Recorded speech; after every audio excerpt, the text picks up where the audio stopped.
ओम ज्ञानतिमिरन्धस्य ज्ञानाञ्जनशलाकया चक्षुर्मिलितं येन तस्मै श्रीगुरवे नमः।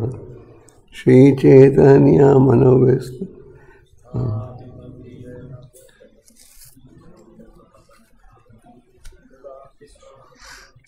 जय श्री कृष्ण चैतन्य प्रभु।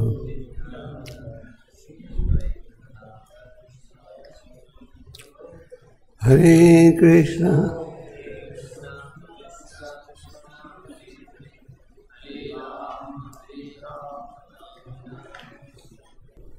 श्रीमद् भागवतम 5वां स्कंद 10वां अध्याय श्लोक नंबर 19।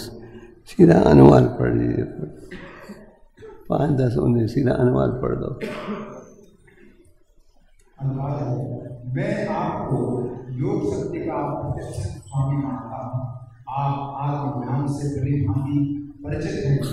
आप साधुओं में परम पूज्य हैं और आप समस्त मानव समाज के कल्याण के लिए अवतरित हुए। आप आत्मज्ञान प्रदान करने वाले हैं और ईश्वर के अवतार तथा ज्ञान के अंश कपिल देव के साक्षात प्रतिनिधि हैं।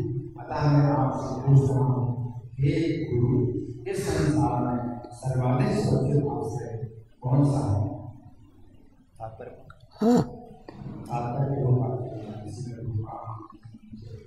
भगवद गीता 6:47 में श्री कृष्ण ने पुष्टि की है, योगी नाम सर्वेषां मन्यते नाम कराम श्रद्धावान देवो मां सभी योगियों कहा।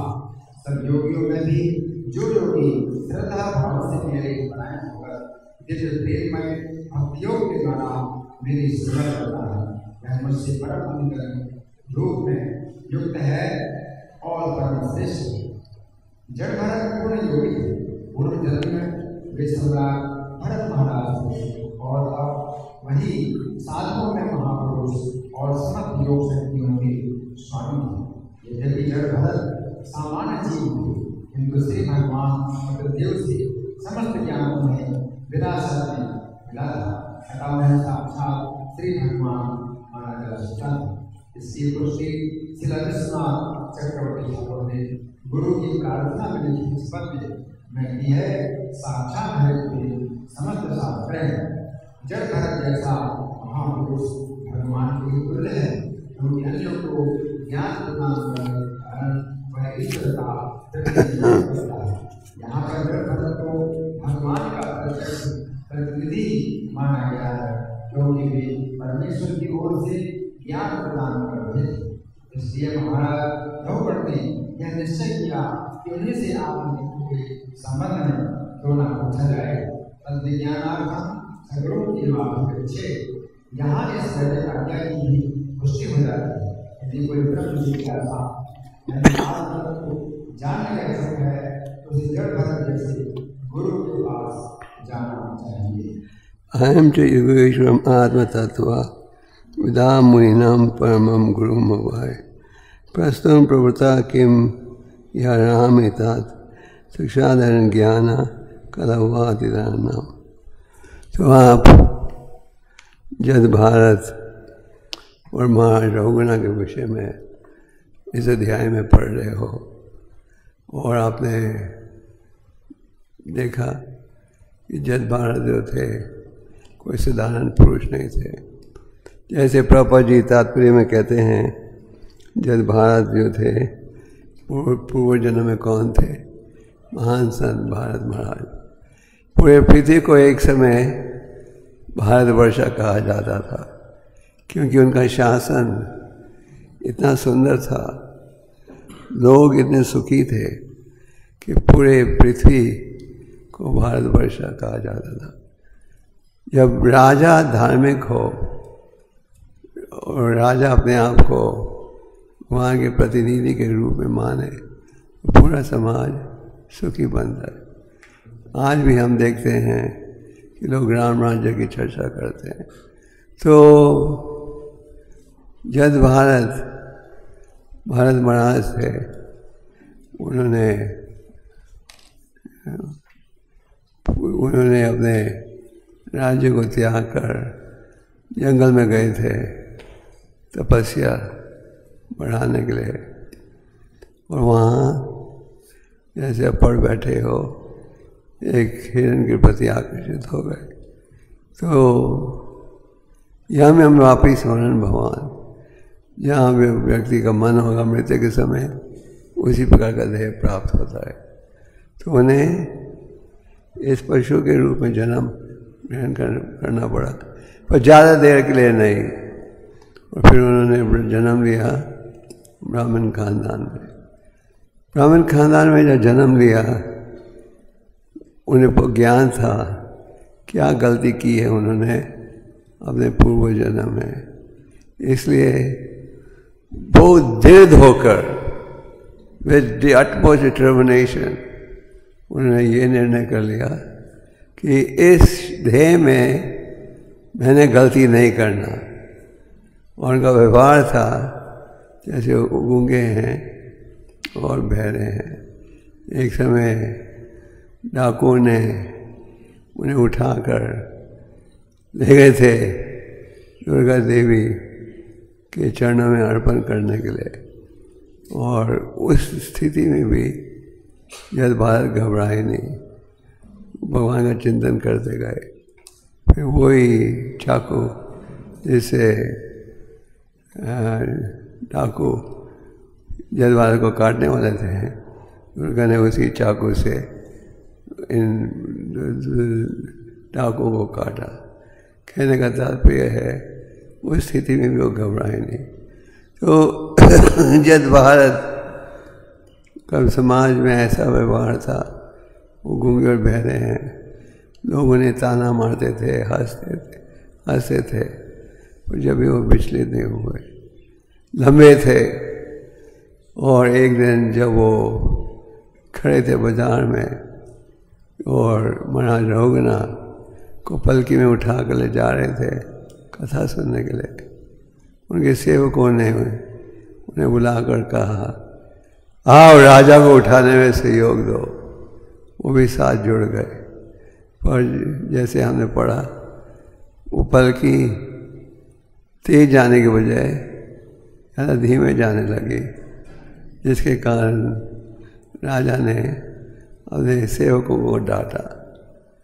सेवकों ने कहा, हमें दोष मत दो, ये जो नया व्यक्ति हमने जोड़ा है उसके कारण ये आपकी पलकी धीमे जा रही है। प्राचीन समय में राजा को पलकी में उठाया जाता था, जैसे आजकल बड़े नेता या राजा को मर्सिडीज गाड़ी में ले जाते हो। उन दिनों मर्सिडीज गाड़ी नहीं थी, और पलकी मर्सिडीज पलकी थी।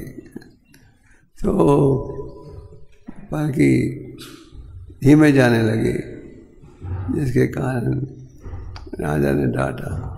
तो सेवकों ने कहा, हम इसके दोषी नहीं हैं।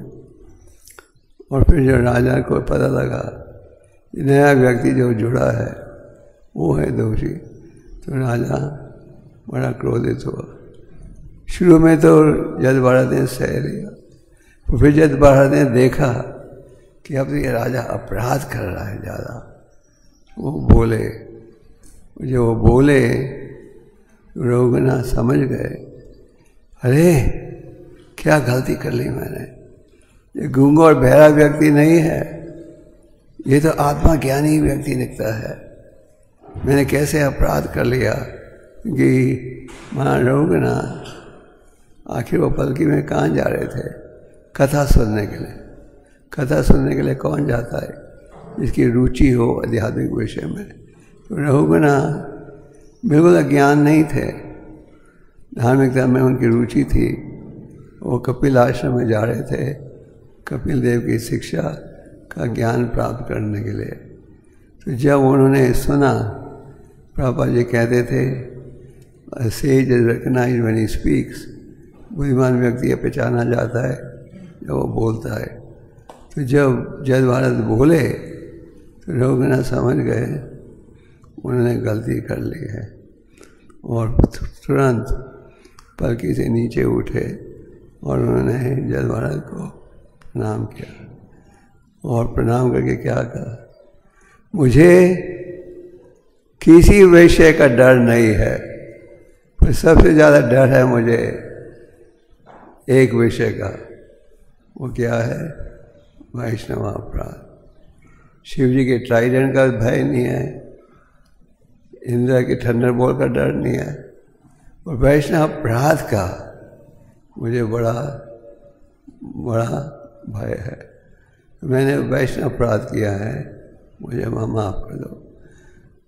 हमारे शास्त्रों में हम लगभग रोज ही इस विषय में पढ़ते हैं। सच बात है, हम रोज हर मंदिर में 10 नाम अपराधों का उच्चारण करते हैं।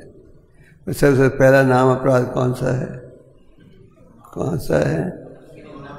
हाँ, सबसे पहला नाम अपराध है उन भक्तों की निंदा करना जिन्होंने जीवन अर्पण किया है भगवान की सेवा में। और हमारी समस्या क्या है? हम रोज सुनते हैं इस अपराध के विषय में, रोज पढ़ते हैं इसके विषय में, जब भी हम भूल जाते हैं। जब चैतन्य महाप्रभु रूपा गोस्वामी को प्रयाग में शिक्षा दे रहे थे, तो रूपा गोस्वामी तो महाप्रभु ने क्या कहा?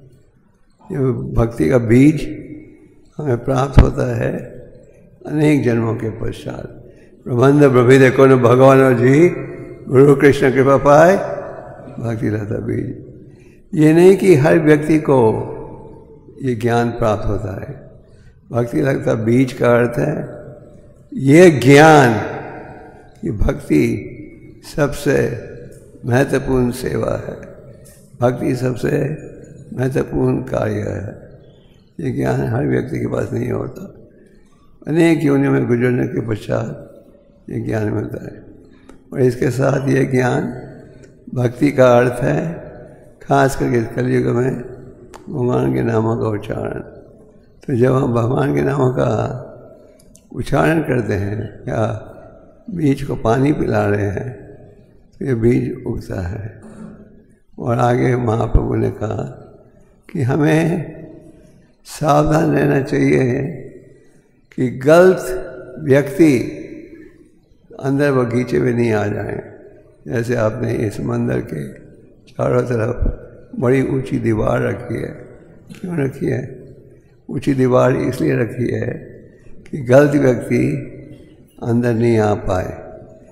और कई लोग कोठियों के चारों तरफ दीवार बनाते हैं। तो महाप्रभु ने कहा हमें हमेशा भक्तों के संग में रहना चाहिए। भक्तों के संग में रहोगे तो क्या लाभ है? आप सुनते जाओगे भक्ति की महिमा, आप सुनते जाओगे क्या अनुकूल है क्या प्रतिकूल है, आप सुनते जाओगे विनम्रता का भाव की आवश्यकता। आगे महाप्रभु ने कहा तो ये जो सुंदर बगीचा है, चारों तरफ हमें फेंसिंग तो बनानी चाहिए, पर साथ में हमें सावधान रहना चाहिए कि कोई पागल हाथी अंदर नहीं आ जाए। हाथी माता, क्योंकि अगर कोई हाथी अंदर आ जाएगा वो सारे सुंदर बगीचे को क्या कर देगा? नष्ट कर देगा। उसी प्रकार हम जब भक्ति के मार्ग में हम जुड़ते हैं, हरि नाम शुरू करते हैं, ऐसे से हरि नाम को बढ़ाते हैं, पर तो उसका लाभ है, शास्त्र पढ़ते हो लाभ है।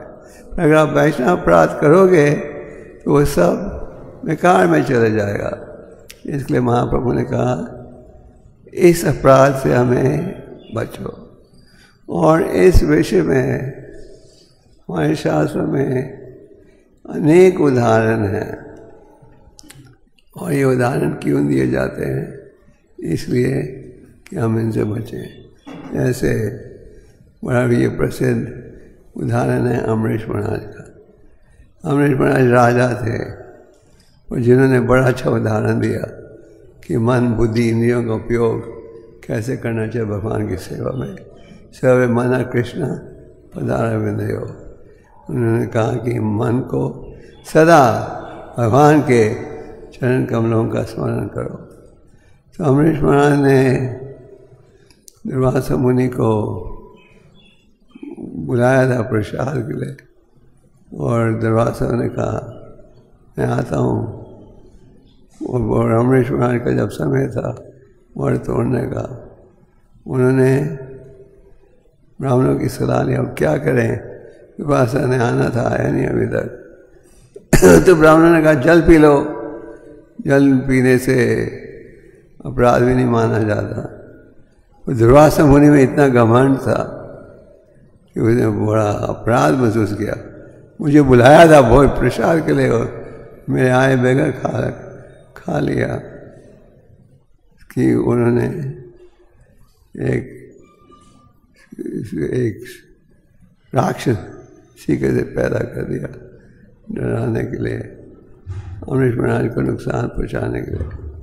अमरीश महाराज बिल्कुल स्थिर होकर भगवान का चिंतन कर रहे थे, और भगवान ने उनकी सुरक्षा की। उनके सुदर्शन चक्र ने दुर्वासा का पीछा किया। तो भगवान जो है भक्तों की सुरक्षा करते हैं। तो हमारे शास्त्र में अनेक उदाहरण हैं, आप पढ़ते हो कि किस प्रकार सची माता के मन में भी थोड़ा भी क्रोध था, किसके प्रति, द्वैताचार्य के प्रति क्रोध था कि मेरा बड़ा बेटा घर छोड़कर चले गया, क्योंकि अद्वैत उसे प्रचार करता था और अभी छोटा बेटा भी जा रहा है। तो ये था क्रोध। तो भगवान कहते थे मेरी माँ को भगवत प्रेम प्राप्त नहीं होगा जब तक कि वो इसकी माफ़ी नहीं मांगे। और माँ कहती थी अद्वैताचार्य तो मुझे अपनी माँ जैसे मानता है, मेरे से माफ़ी थोड़ी स्वीकार करेगा। फिर भगवान ने एक समय अपना दिव्य रूप प्रस्तुत किया, और माता जब प्रणाम कर रही थी, अद्वैताचार्य प्रणाम कर रहे थे, माता ने उनके चरणों की धूल ले ली। जब भगवान ने देखा वो प्रसन्न हुए। तो वैष्णव अपराध से हमें बचना चाहिए। अभी वैष्णव अपराध का ये अर्थ नहीं कि अगर कोई सुधार देखना करना है, अगर कोई कमजोरी है तो आप उसे सुधारो नहीं, पर हमें वैष्णव अपराध से बचना चाहिए, खास करके ईर्ष्या और द्वेष के कारण। और ये नहीं कि ईर्ष्या है तो हम इसकी निंदा करें, आलोचना करें, पर साथ में जैसे हम कह चुके हैं अगर कुछ कमी हो तो उसको सुधारना भी चाहिए। अगर आप कुछ कमी देख रहे हो नहीं सुधारो तो उसमें आप भी दोषी बन जाते हो। तो इसलिए कमी को सुधारना है, पर ईर्ष्या द्वेष के प्रभाव से बचना है। और भगवान ने अमोघा से कहा जब तक ईर्ष्या और द्वेष रहेगा हृदय में भगवान नहीं रहेंगे। तो इन श्लोकों में महाराज रघुनाथ ने ये स्थापित किया है कि हमें किसी हालत में वैष्णव अपराध से बचना है, और मैंने ये अपराध कर लिया है, अब मैं क्या करूं। तो आज के श्लोक में वो क्या कह रहे हैं, आप बड़े महान ज्ञानी हो, आप भक्ति के सिद्धांत को बहुत अच्छी तरह जानते हो, वो पाए हो, आप आए हो भगवान का दिव्य ज्ञान देने के लिए, और आप कि मैं शरण लेता हूँ, आप ज्ञान दीजिए। तो भगवान के जो प्रतिनिधि हैं उनका क्या कर्तव्य बना होता है। भगवान के जो प्रतिनिधि हैं उनका ये भाव होता है कि भगवान का संदेश हर जगह पहुंचाया जाए। जैसे अभी आपने देखा कि प्रभुपाद जी कुंभ मेला में थे, ऐसे प्रभुपाद जी बहुत कड़क थे कि इसका अपना पाँव छूने नहीं देते थे, पर कुंभ मेला में छूने दिया क्योंकि वो चाहते थे कि लोगों का उद्धार हो, भक्ति में जुड़े। तो भगवान का दिव्य ज्ञान हम प्राप्त कर सकते हैं उनके प्रतिनिधियों के द्वारा। और महाराज रघुनाथ क्या कर रहे हैं, वो जल भारत की शरण ले रहे हैं। वो कह रहे हैं आप कोई साधारण व्यक्ति नहीं हो, आपके पास पूरा आध्यात्मिक ज्ञान है, इसलिए मैं आपसे ये ज्ञान स्वीकार करना चाहता हूँ। तो हमें जब आध्यात्मिक ज्ञान चाहिए, हमें कहाँ जाना चाहिए? हमें भगवान के शुद्ध प्रतिनिधि के द्वारा के पास जाना चाहिए। आज हम देखते हैं समाज में अनेक व्यक्ति धर्म का प्रचार कर रहे हैं। आप किसी कुंभ मेला में भी जाओ, आपको हजारों, आपको कई पांडाल मिलते हैं जहाँ की लोग प्रचार कर रहे हैं। पर अगर आप ध्यान से देखो तो भगवान का शुद्ध संदेश का प्रचार ज़्यादा लोग कर रहे हैं? नहीं, बहुत ही कम लोग कर रहे हैं। और वो जो प्रचार करते भी हैं तो अपने मनमानी भाव का। यहाँ कह रहे हैं प्रज्ञाम, जद भारत क्या कह रहे हैं? आध्यात्मिक ज्ञान को अच्छी तरह जानते हो और आप प्रकट हुए हो मानव समाज में किस लिए? शिक्षा देने के लिए। और मैं आपके शरणागत होकर शिक्षा मांग रहा हूँ।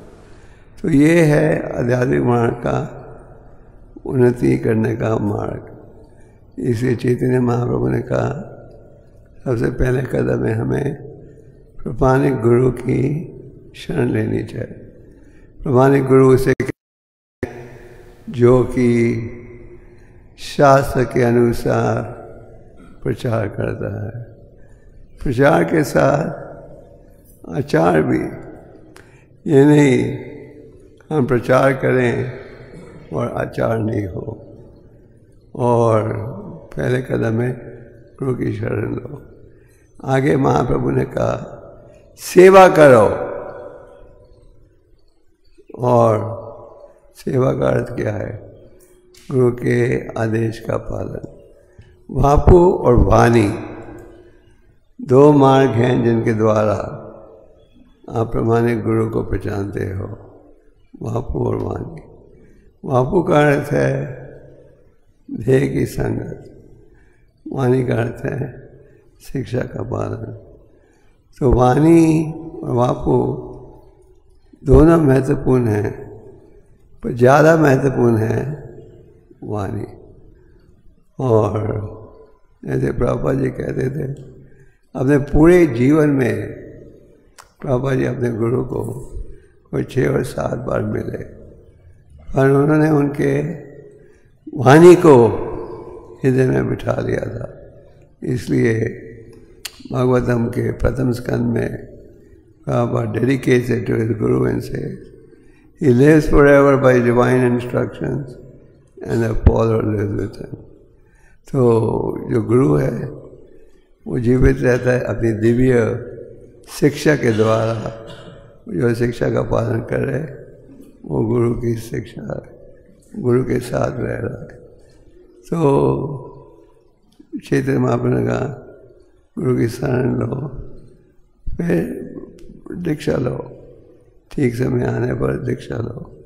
दीक्षा से पहले शिष्यों की परीक्षा होती है और देखा जाता है कितनी गहराई के साथ वो आगे बढ़ना चाहते हैं। जब ध्रुव महाराज घर छोड़कर जंगल की तरफ जा रहे थे, नारद मुनि वहाँ पहुँच गए। नारद मुनि ने कहा तुम तो छोटे बालक हो, अपनी सौतेली माँ की टाट को इतना गंभीरता से क्यों ले रहे हो? तुम जाओ घर खेलो, ये भगवान को खोजने का समय थोड़ी है। ध्रुव ने कहा अगर आप मुझे सहयोग करना देना चाहते हो तो दीजिए, नहीं तो मुझे अकेले छोड़ दो। तो नारद ने कहा देखा ये बड़ा गंभीर है, ये दृढ़ है इसमें भगवान को खोजने के लिए।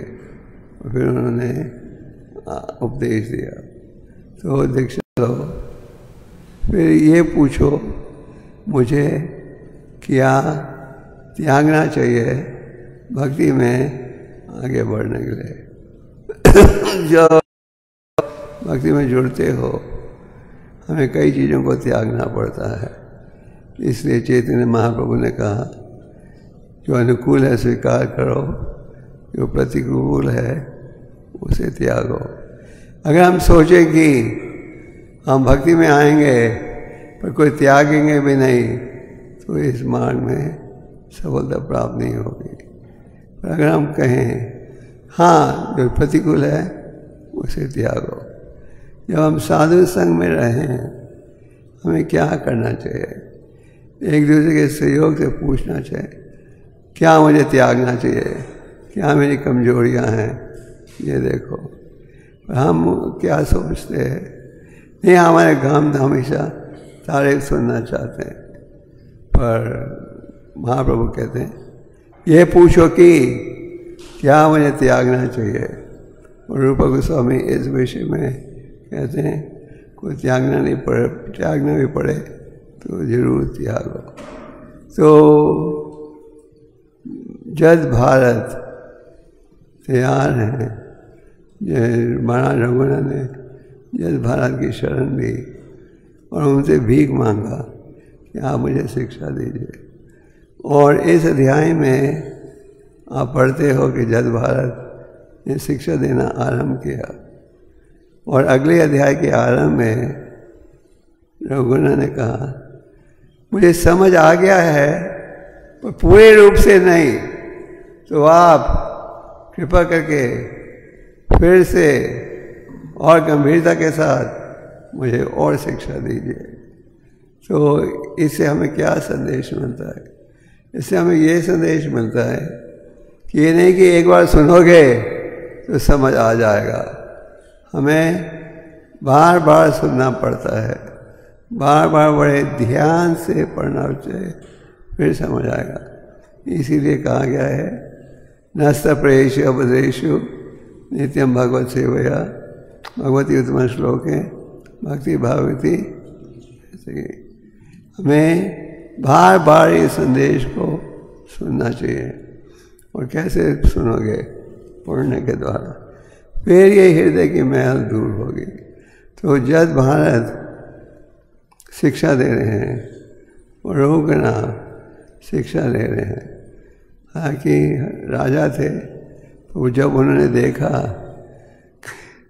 कि जद भारत उत्तम कोटि के भक्त हैं, उन्होंने देखा कि उत्तम कोटि के भक्त हैं, भगवान कपिलदेव की शिक्षा दे रहे हैं, वो तुरंत तैयार हो गए उनसे शिक्षा ग्रहण करने के लिए।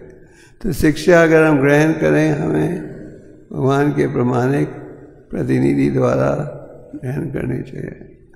और अगर हम असली संदेश को स्वीकार करेंगे तो वही भक्ति के मार्ग में उन्नति कर पाएंगे।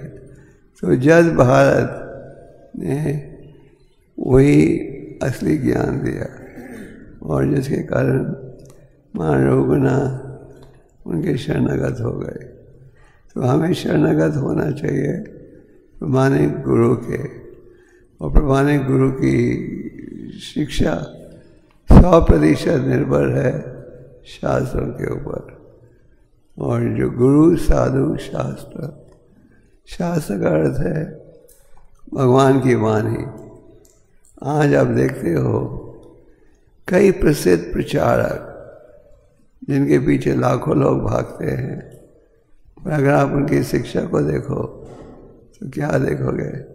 शास्त्रों से कोई संबंध नहीं, नो कनेक्शन, अपना मनमानी उपदेश दे रहे हैं।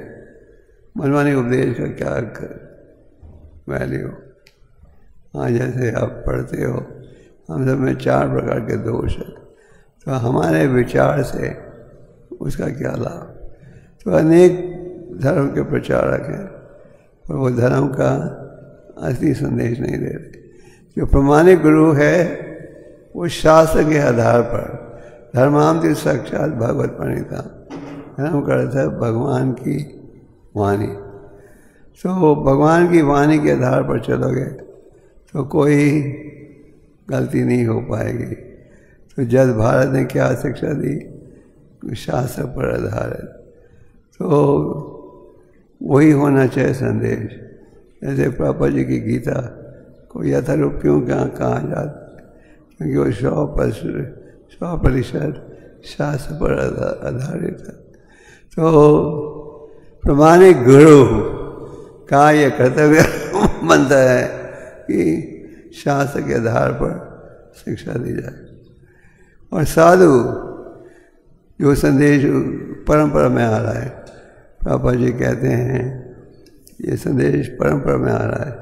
एवं परंपरा प्रप्तमान राजस्व विदु, ये गीता का संदेश है, परंपरा में आ रहा है। हमारा सौभाग्य है कि परंपरा में जो आचार्यों के विचार हैं उनके सार को प्रभुपाद जी ने तात्पर्य में प्रस्तुत किया है। ये जो तात्पर्य आप पढ़ते हो ये केवल प्रभुपाद जी के विचार नहीं, प्रभुपाद जी पहले पढ़ते थे महान संतों की व्याख्या, उनमें से जो महत्वपूर्ण भाव थे उनको लेते थे, फिर जोड़ते थे अपने विचारों के साथ, और फिर उन्होंने सरल रूप में प्रस्तुत किया तात्पर्य के रूप में। इसलिए प्रभुपाद जी हमेशा कहते थे इन किताबों को पढ़ना है तो तात्पर्य के साथ पढ़ो। जैसे मैंने उदाहरण दिया था, किसी ने मुझे कहा गीता छापो तात्पर्य के बगैर बहुत बिकेगी, तो प्रभुपाद ने कहा नहीं, तो इन ग्रंथों को जब हम पढ़ें तो तात्पर्य के साथ पढ़ना चाहिए। और अगर हम गुरु साधु शास्त्र के आधार पर चलेंगे तो भक्ति के मार्ग में उन्नति कर पाएंगे। तो यहाँ आप देख रहे हो कि जद भारत ने रघुना को शिक्षा दी, रघुना उनकी शरणागत होकर उनसे माफ़ी मांगी। जब हम वैष्णव अपराध करते हैं और उसको अगर माफ़ी मांगे श्रद्धा से तो संत जो है माफ़ कर देता है। वो ब्राह्मण था जिसके मन में ईर्ष्या थी श्रीवास के प्रति, और उसने दुर्गा देवी जी की पूजा का सामान रख दिया था श्रीवास के घर के आगे। श्रीवास ने कहा पड़ोसियों देखो मैं तो दुर्गा का भक्त हूँ। खैर इसका ये परिणाम हुआ कि इन्हें कोढ़ की बीमारी हो गई। महाप्रभु को मिले, महाप्रभु ने कहा, उन्होंने कहा माफ़ कर दो मुझे। महाप्रभु ने कहा मैं माफ़ नहीं कर सकता, और फिर वो तरफ से गए। फिर महाप्रभु ने कहा जाओ श्रीवास के पास। अरे वो श्रीवास के पास गए, श्रीवास ने तुरंत ही उन्हें माफ़ कर दिया। अगर वैष्णव अपराध हम करें हो जाए कभी तो हमें माफ़ी मांग लेना चाहिए। कई बार भक्त आते हैं कहते हैं हाँ हमने माफ़ी मांगी पर उसने हमें माफ़ नहीं किया। बोला नहीं माफ़ नहीं करूँगा, तो अब मैं क्या करूँ? तो माफ़ नहीं किया, आपने अपना कर्तव्य कर दिया और माफ़ी मांग ली। और दूसरा अगर माफ़ नहीं करे ये उनका दोष है। पर हम माफ़ी मांगें, प्रसाद में ये भाव होना चाहिए कि हमें गलती फिर से नहीं करें, फिर आप उसके परिणाम से बच सकते हो। तो महाराज रघुगुना अच्छा उदाहरण दे रहे हैं हमें किस प्रकार हमें प्रमाणिक गुरु के शरणागत होना चाहिए, किस प्रकार हमें डरना चाहिए अपराध करने से, और अगर हम अपराध कर भी ले हमें तुरंत किस प्रकार उसके लिए माफ़ी मांगनी चाहिए। और जब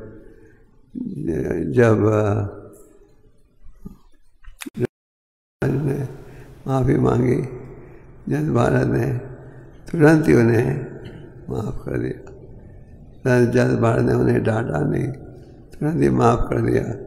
जब उन्होंने शिक्षा की भीख मांगी तो उन्होंने तुरंत ही शिक्षा देना आरंभ कर दिया। और फिर जब जज रघुवीर ने कहा शिक्षा समझ आई है और गहराई के साथ समझाइए, तो फिर वो तैयार हो गए और गहराई के साथ उपदेश देने के लिए। तो ये होना चाहिए हमारा भाव। अगर हम दीक्षा ज्ञान लें तो प्रामाणिक प्रतिनिधि के द्वारा, अगर कभी किसके प्रति अपराध हो जाए तो हमें तुरंत ही उसे पहचान कर माफ़ी मांग लेनी चाहिए।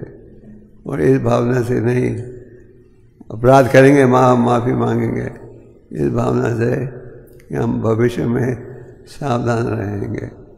और ज्ञान, प्रामाणिक ज्ञान जो कि परंपरा द्वारा आ रहा है, तो जब भारत भगवान जब भारत ने हमें असली ज्ञान दिया है और ये ज्ञान है शास्त्रीय ज्ञान, तो हमें कभी भी शास्त्र के आधार पर हर कार्य करना चाहिए।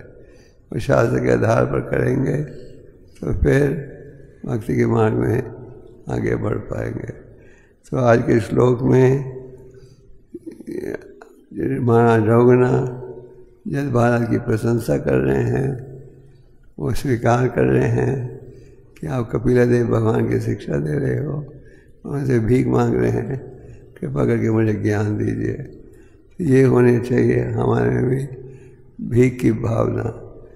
गौर किशोरदास बाबा जी बड़े ऊंचे कोटि के संत थे, दिन रात हरिनाम करते रहते थे। जब भक्ति सिद्धांत जी के दीक्षा का समय आया तो उनके पिता ने कहा जाओ गौर किशोरदास से स्वीकार करो। जब वो गौर किशोरदास बाबा जी के पास गए, उन्होंने कहा तो विद्या विद्वान हो, इतनी अच्छी अंग्रेजी बोलते हो, पढ़े लिखे हो, मैं तो अपना नाम भी नहीं लिख सकता, मैं तुम्हें दीक्षा नहीं दे सकता। और मैंने उन्हें फिर भी विनती की, उन्होंने कहा ठीक है, मैं भगवान से पूछूंगा। और भक्ति सिद्धांत जी ने देखा कि पहली बार उन्होंने इनकार कर दिया, दूसरी बार फिर भक्ति सिद्धांत ने कहा घर मत लौटना जब तक तुम्हारी दीक्षा नहीं हो। फिर अंत में गौर किशोरदास बाबा जी ने को भक्ति सिद्धांत जी ने क्या कहा, मैं आप दीक्षा नहीं दोगे तो मैं क्या करूँगा, आत्महत्या करूँगा। फिर जब उन्होंने देखा कितना दिल भाव है तो दीक्षा दी। तो पहले गौर किशोरदास बाबा जी ने पूरी परीक्षा ली। तो उसी प्रकार यहाँ आप देखते हो कि जब भारत ने भी शिक्षा दी, परीक्षा ली और फिर शिक्षा दी। और जिस विनम्रता से रघुनाथ ने शिक्षा की भीख मांगी, उसी विनम्रता से हमें भी ज्ञान की भीख मांगनी चाहिए। और असली ज्ञान के आधार पर ही भक्ति में हम सफलता प्राप्त कर सकते हैं। हरे कृष्ण। थोड़े प्रश्न उत्तर का समय है।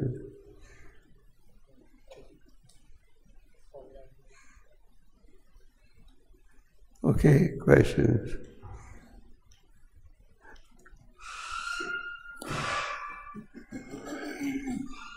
कोई question? Yes.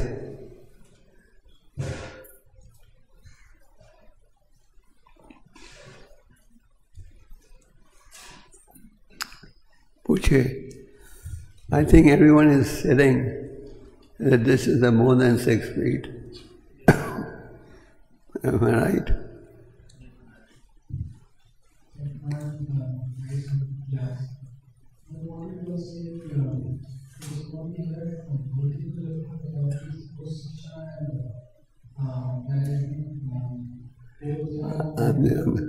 I'm sorry, can you come a little closer?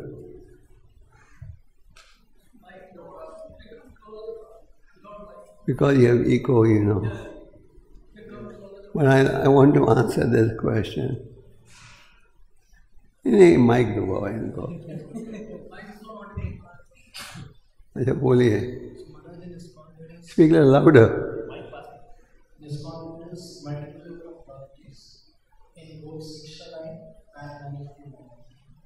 In both the cases, there is multiple authorities. So, in sexual life, sometimes what happens is, I am personally with this, like, we have responsibility for some duties. So, sometimes things are beyond our influence to inform the superiors about some things.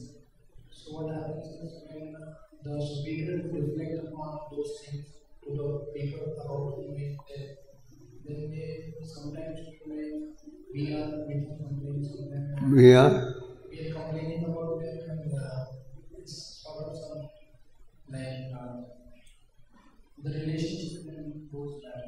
Why do they to superiors? आपका प्रश्न पूरा तो मैं नहीं समझा, पर अंदाजे से समझ गया हूँ। Should I answer? इनका बड़ा महत्वपूर्ण प्रश्न है। आपका प्रश्न ये है कि कई बार आप आपके अधिकारी से पूछते हो और वो कोई अगर कोई अधिकारी आपको ये कहे कि तुमने उनसे क्यों पूछा, इतना बोल like we have responsibilities of some devotees down the line. So sometimes things are beyond our influence, like we think we cannot help them now, so we inform the higher authorities. So when we inform the higher authorities, and when those authorities reflect what we told to these devotees, then they think that this was a very confidential thing which they were exchanging with us. So why this was shared with others, or why this information went up? Like when we shared something with you, then why did you share it with our authorities? So if I have shared something with you,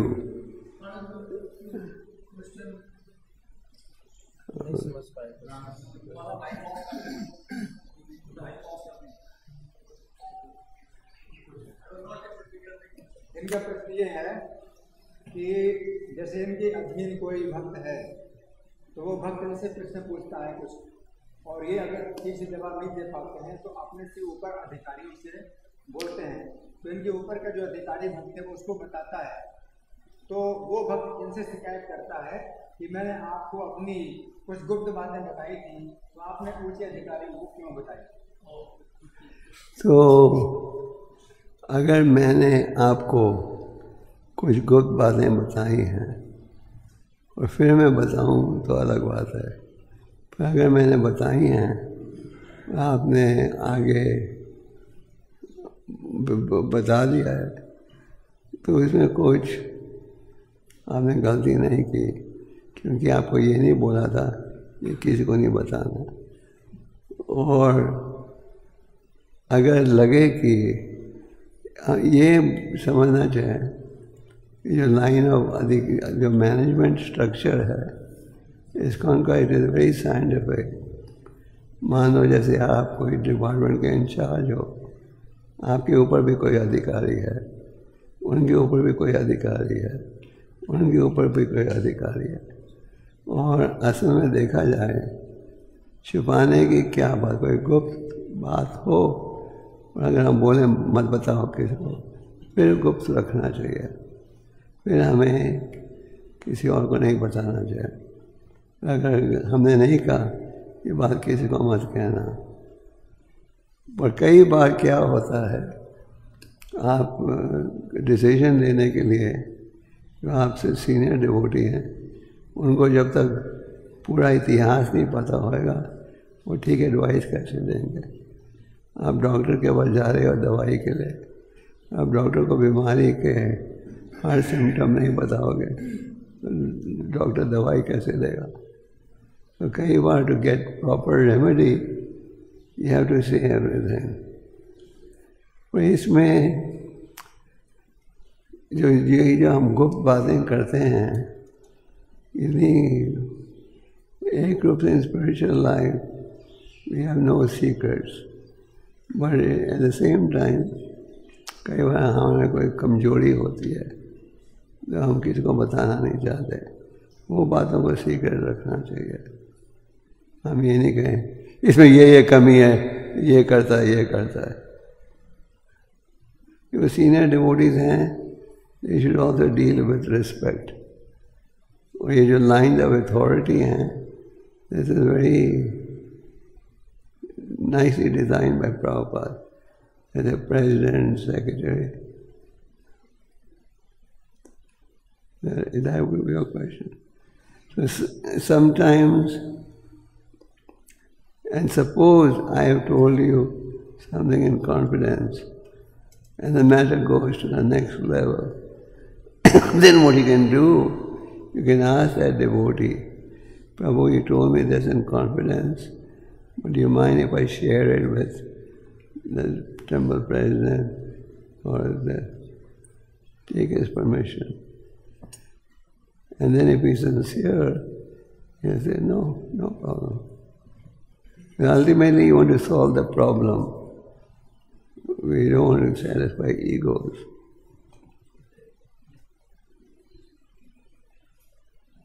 Is that okay? Any more questions? Class में, what is it? There's a question from the class. Yes. Maybe you can come closer. Jaldi. हरे कृष्ण। महाराज, आपने ये बताया कि हमें जो ज्ञान है वो सरेंडर करके ऊपर होके देना चाहिए, लेकिन जैसे हम देखते हैं कि हम वो डिस्ट्रीब्यूशन भी करते हैं स्टूडेंट्स को, या फिर हमें भी सिर्फ वो बाद में सारा ज्ञान स्टूडेंट दे दिया, और कई ऐसे भी स्टूडेंट्स होते हैं जो खुद ही पढ़ते हैं और नॉलेज लेते हैं, तो फिर वो इस चीज को कैसे समझे कि हमें भी हम लोग के ज्ञान देना चाहिए, सरेंडर करना चाहिए? मैं समझा नहीं। मतलब ज्ञान तो उनको सिर्फ वो बात के पुस्तक में मिल जाता है सारा, तो फिर ये जो क्वेश्चन आते हैं कि हम्बल होके सरेंडर होके हमें ज्ञान देना चाहिए, इसका क्या अर्थ है? हम्बल मतलब कि हमें ज्ञान लेना चाहिए इस भावना से हम अज्ञान हैं, हमें ज्ञान की जरूरत है। कई बार लोग कहते हैं मैं तो सब कुछ जानता हूँ, मुझे कुछ मत बताओ। समझे? चैतन्य महाप्रभु ने कहा, मेरे गुरु ने मुझे देखा और कहा, तुम मूर्ख हो, तुम केवल हरि नाम के योग्य हो। ये था आपका प्रश्न। प्रश्न ये है कि जो इनके स्टूडेंट हैं, इनके संपर्क में जो स्टूडेंट हैं, वो प्रभुपाद की किताबें पढ़ते हैं, तो प्रभुपाद की किताबों से उनको पूरा ज्ञान मिल गया, तो फिर वो सोचते हैं कि उनको सुनने की क्या जरूरत है, समर्पण करने की क्या जरूरत है, उनको तो प्रभुपाद की किताबों से ज्ञान मिल गया। पर प्रभुपाद की किताबों में ज्ञान ये भी है कि हमें गुरु साधु शास्त्र भक्तों के संग से ज्ञान लेना चाहिए।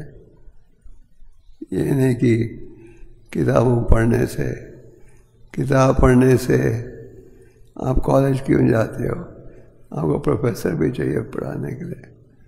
तो ये सोचना हम पढ़ कर ही ज्ञान प्राप्त कर लेंगे गलत है। माने गुरु साधु की सहयोग की भी आवश्यकता है, नहीं तो आप अपना मनमानी निर्णय ले लोगे। Yes, you had your hand up.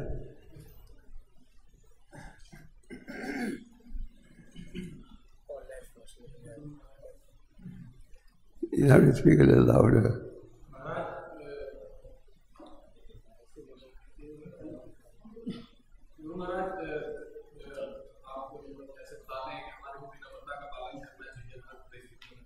लेकिन जब हम कई बार विनम्रता का पालन करना शुरू करते हैं बड़े डिटर्मिनेशन के साथ कि हम बहुत विनम्र रहेंगे, किसी से कुछ लड़ाई झगड़ा नहीं करेंगे, तो कई बार होता है क्या कि कुछ बार हमारे को इस तरह से ट्रीट करने लग जाते हैं जैसे कि हम लेबर क्लास के लोग हैं।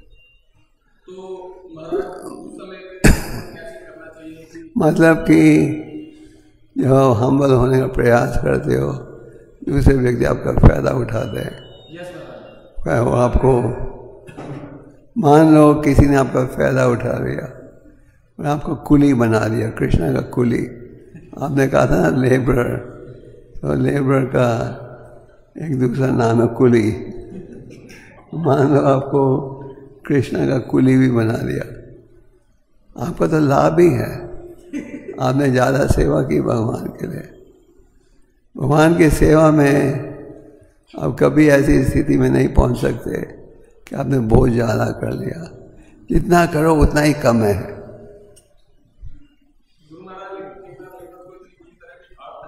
हाँ, कई बार लेबर को इतनी बुरी तरह झाड़ भी पड़ जाती है, जब लेबर की गलती भी नहीं होती है तो अननेसेसरली कई लोगों के सामने उसको मतलब बेइज्जती कर देते हैं। तो उसको जो व्यक्ति बेइज्जती करे उसे भक्तों से डील करने की कला नहीं सीखनी चाहिए, क्योंकि जब हमने किसी को सुधारना भी है तो हम बड़े कला से सुधारना चाहिए, मिठास के साथ। पर मान लो आपसे किसी ने बहुत ज़्यादा सेवा ले ली है, आप यू स्टिल द गेनर, ये सेवा आपके अकाउंट में जाएगी।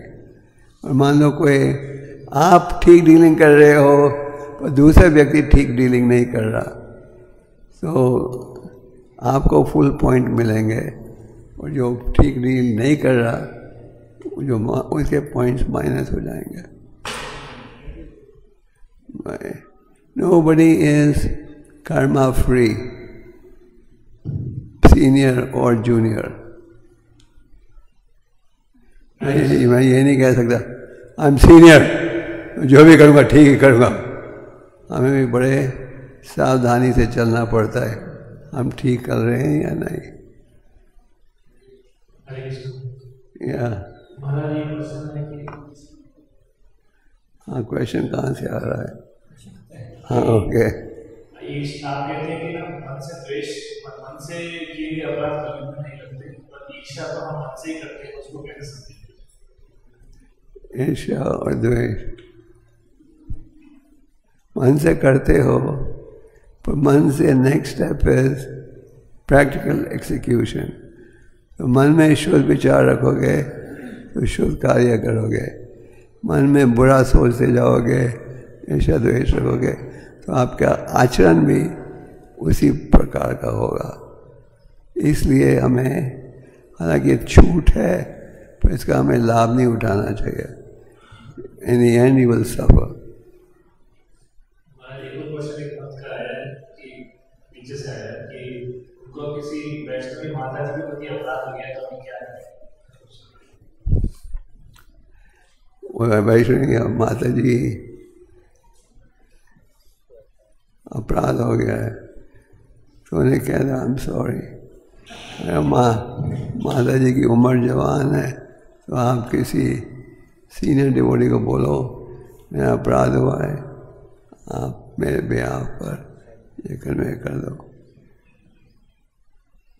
खुद नहीं करो, पर आप संदेश भेज दो किसी के थ्रू।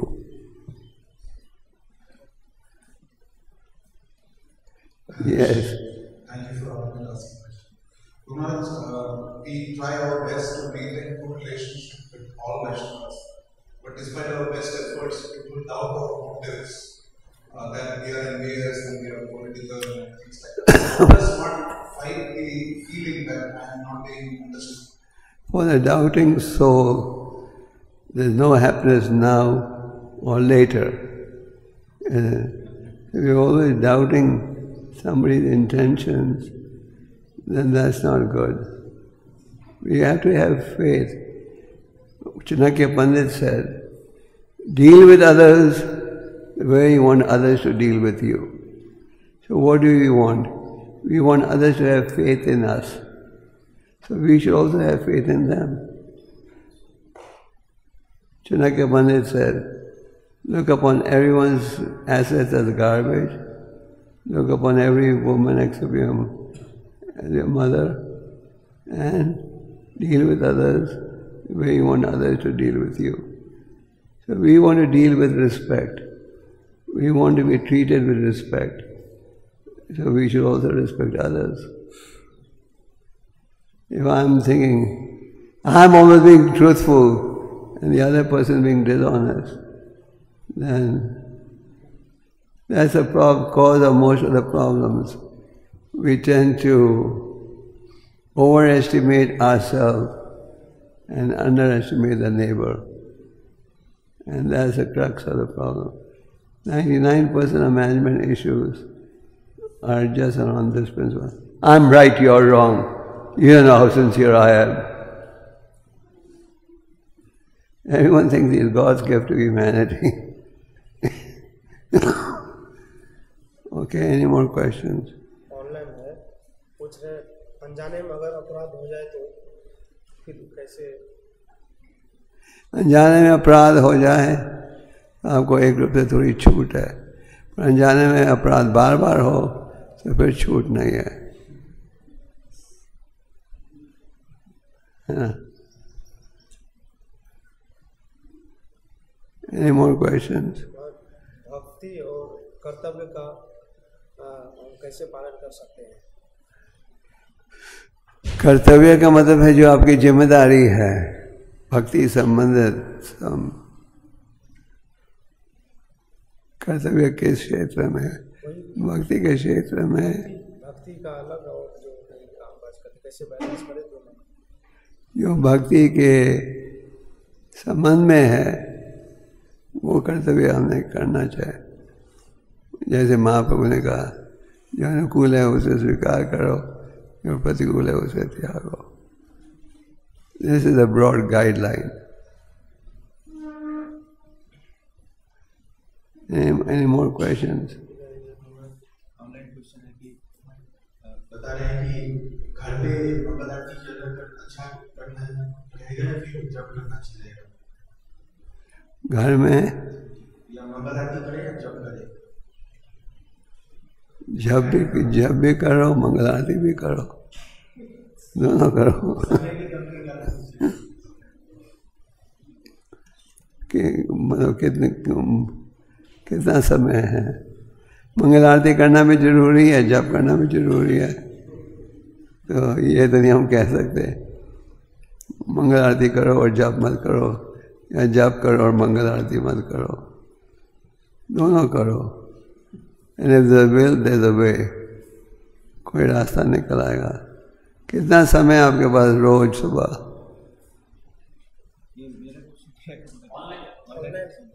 वही मैं कह रहा हूँ, उनसे पूछो कितना समय।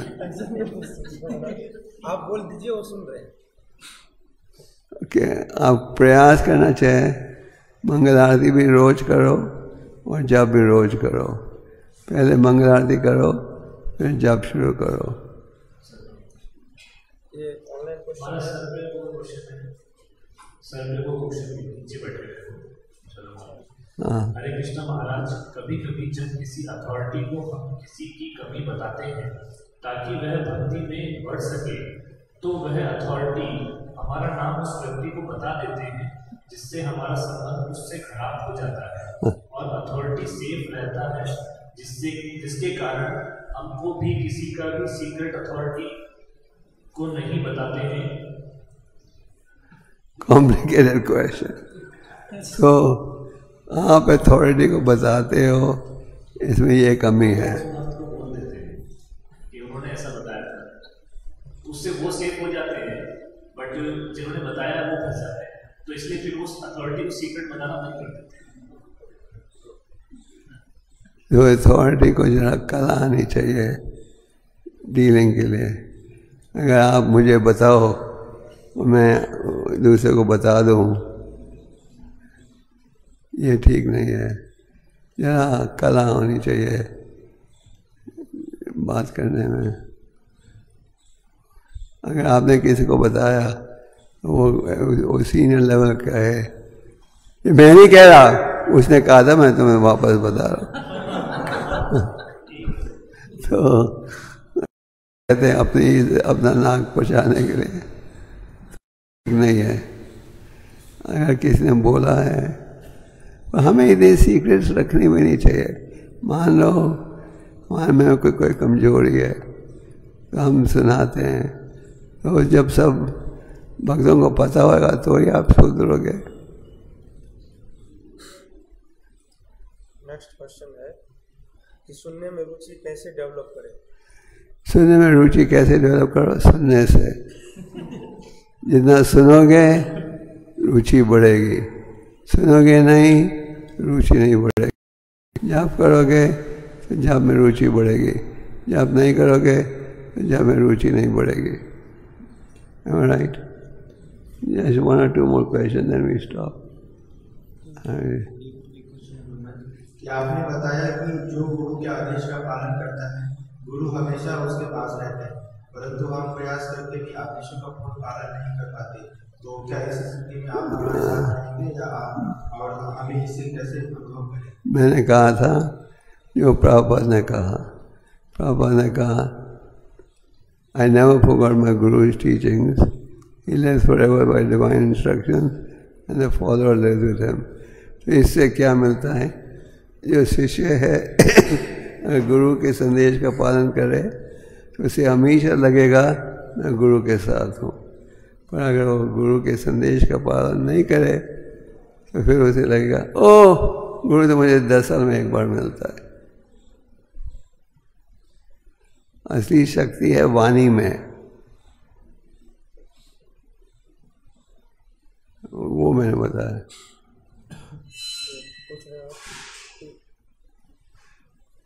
नेक्स्ट पूछ रहे हैं, हाँ लेट मी टेक इधर का। हाँ, गुरु महाराज भक्ति में पूजा लाभ प्रतिष्ठा इसकी इच्छा से कैसे बचा जाए? पूजा लाभ प्रतिष्ठा बहुत बड़े शत्रु हैं। हम ब्रह्मचारी बन जाते हैं, सन्यासी बन जाते हैं, पर ये छोड़ना बहुत मुश्किल रहता है।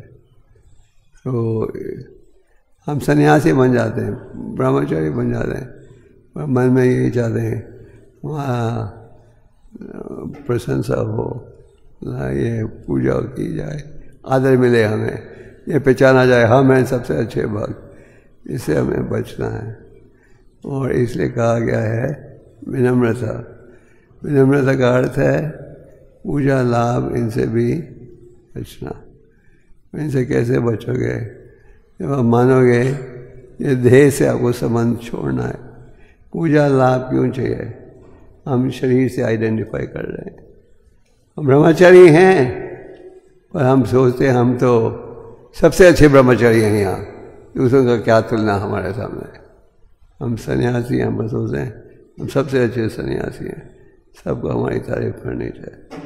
तो हमने औरतों का संगत छोड़ दिया, ये अच्छा काम है, वो भी कोई एहसान नहीं है कलयुग में, पर पूजा लाभ प्रतिष्ठा इससे हम बच नहीं बचे।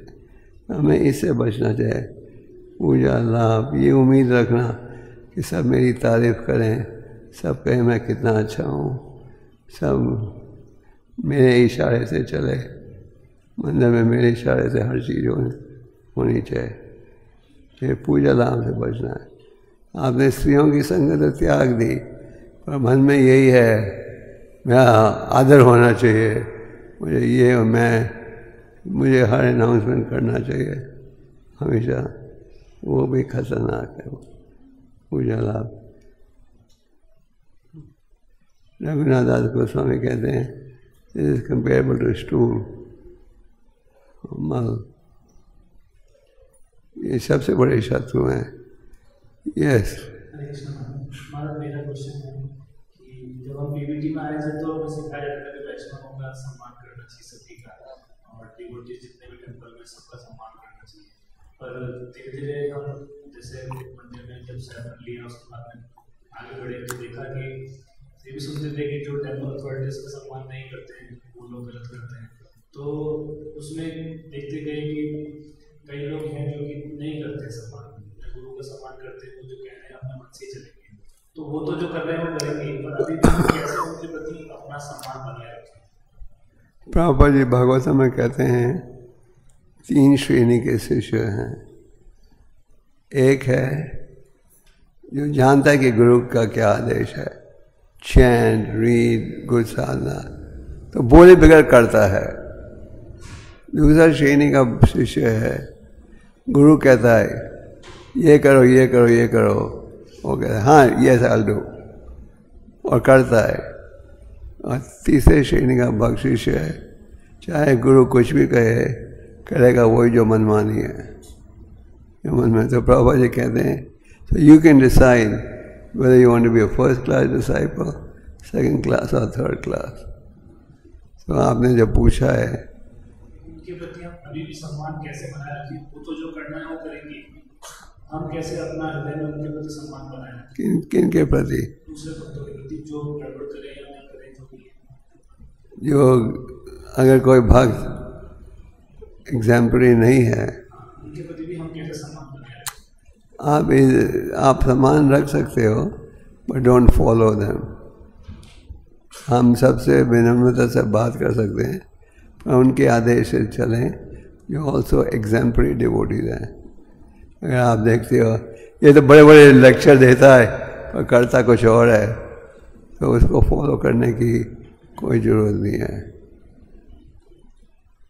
अगर आप चाहते हो लोग आपका कहना माने, तो आपका आचरण भी शुद्ध होना चाहिए। जैसे सनातन गोस्वामी ने कहा, कईयों का आचार है पर प्रचार नहीं, कईयों का प्रचार है पर आचार नहीं, पर आप में हरिदास ठाकुर दोनों ही गुण हैं। तो हमारे में आचार भी होना चाहिए, प्रचार भी होना चाहिए। कई भक्त बड़ा ऊंचा ऊंचा सिद्धांत बोलेंगे पर आचार नहीं है, फिर क्या फायदा? We have to be strict. Yeah, और एक क्वेश्चन है कि डिवोटी अपने फैमिली मेंबर के प्रति अपराध से कैसे बचे? फैमिली मेंबर डिपेंड्स क्या रिश्ता है, कौन कौन है। ऐसे तो हमें सब वैष्णव को आदर देना चाहिए। अगर पति पत्नी भक्त हैं तो पति को ये नहीं सोचना चाहिए ये पत्नी मेरी संपत्ति है, मुझे सोचना चाहिए ये वैष्णवी है और मुझे वैष्णवी के रूप में उन्हें आदर देना चाहिए। दूसरे शब्दों में आध्यात्मिक क्षेत्र में हमें एक दूसरे को इज्जत देनी चाहिए।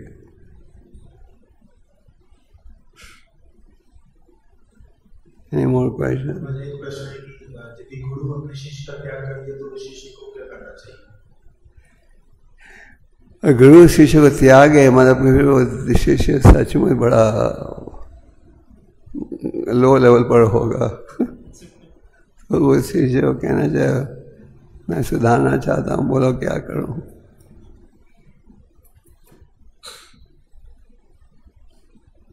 गुरु शिष्य को त्याग है मतलब वो शिष्य सचमुच बहुत लो लेवल में होगा।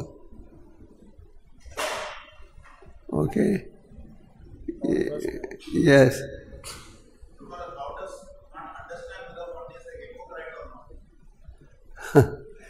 सब हिपोक्रेट समझते हो, बोलो कुछ करो कुछ।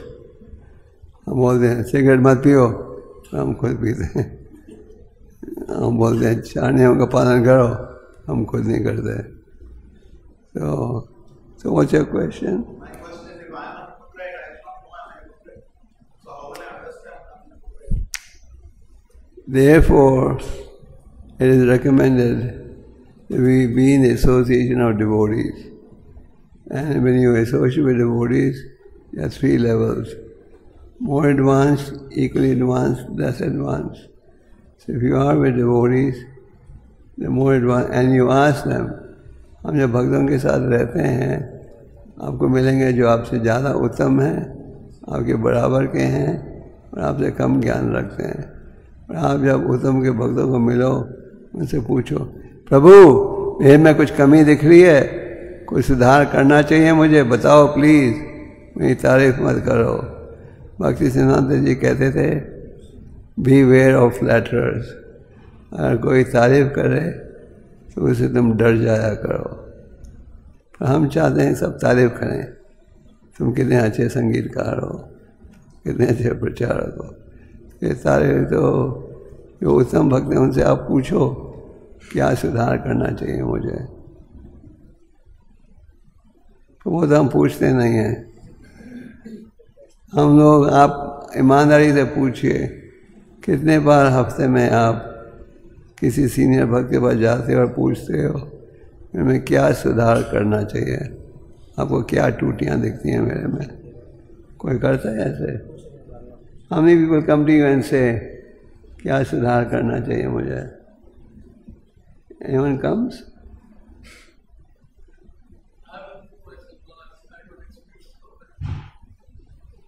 आपके पास डिवोटी आते हैं मधुसुंदर, बताइए क्या सुधार करना चाहिए, क्या टूटी है मेरे में बताओ।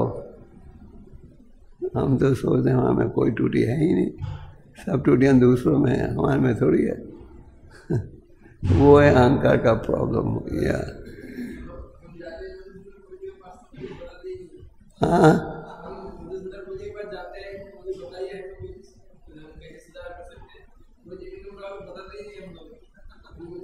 ये प्रभु जी एक्स्ट्रा हम्बल हैं, तो इतना हम्बल होना भी जरूरी नहीं है। अगर आपसे कोई पूछे मेरी कमजोरी को सुनाओ और आप जानते हो, फिर आप नहीं सुनाओ तो आप उसके दुश्मन बन जाते हो।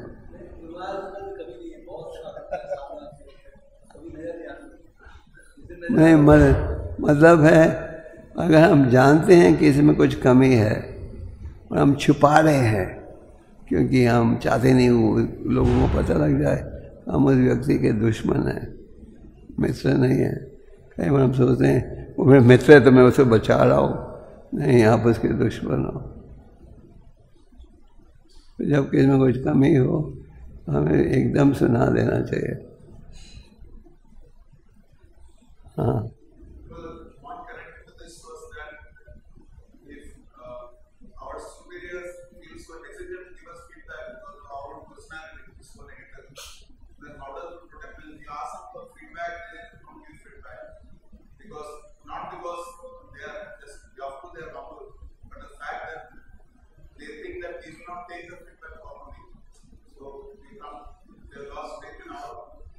well, we should have a process of giving the feedback. They should be done with skillfully and be polite and straightforward. But we should be eager to take feedback. So I think we better stop here. और भी प्रश्न है? हाँ, बताओ।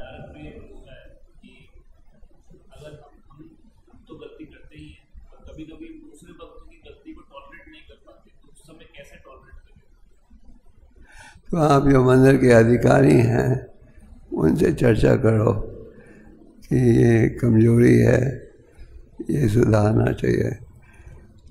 हम हर चीज़ को directly deal नहीं कर सकते, तो किसी सीनियर डिवोटी का सहयोग लो।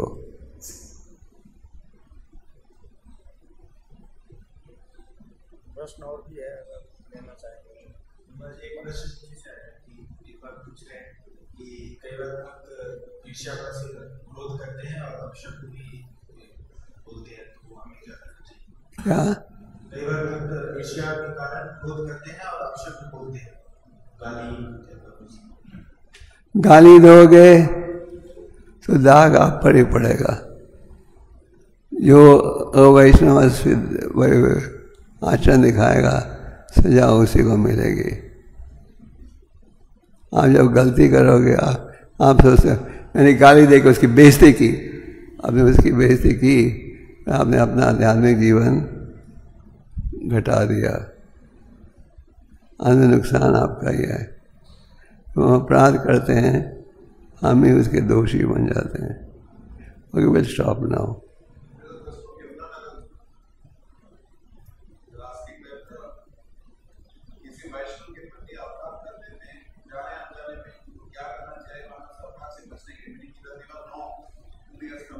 अगर अनजाने में भी किया है, आपको लगता है मैंने अपराध किया है, जाओ माफ़ी मांग लो, उसमें क्या, प्रणाम कर दो and try not to do it again. Okay, Hare Krishna.